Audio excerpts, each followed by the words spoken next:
More women have come forward claiming they were victims of an accused HIV predator in Buffalo. News 4's Lori Schultz is following this story tonight in the newsroom. Lori?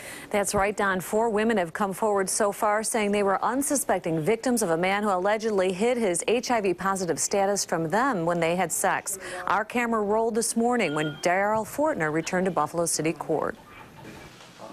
20-year-old Daryl Fortner kept silent when he appeared before Judge Joseph Fiorella. He let his new legal team, led by Earl Key, do the talking. Was your client aware that he was HIV positive? I'm not going to get into the specifics. Has this come as a shock to him?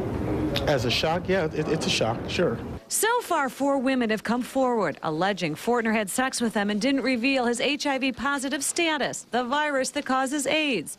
Last week, the mother of one of his babies told Michelle McClintock that he knew he was infected, but had sex anyway. There's other victims out there. He's a whore. There's other victims out there. The case is reminiscent of the high-profile 1998 case of Jamestown resident Nushan Williams, who infected 13 young women with HIV.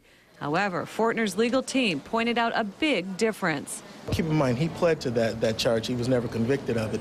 And AIDS is not the death sentence, or HIV is not the death sentence it used to be. The death rate, I believe, or the mortality rate has went down like 95% since the retroviral drugs have come on the scene. But while HIV-positive people may live longer, Chris Volz of AIDS Community Services says their quality of life is affected. The medications are very good, and you can live a long life with HIV for many people.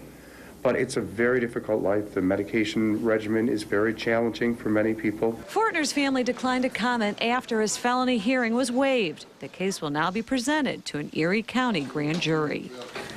And today, Fortner was also arraigned on yet another felony count of reckless endangerment. His attorneys told me that there are 2 sides to every story, and they can't wait to tell his.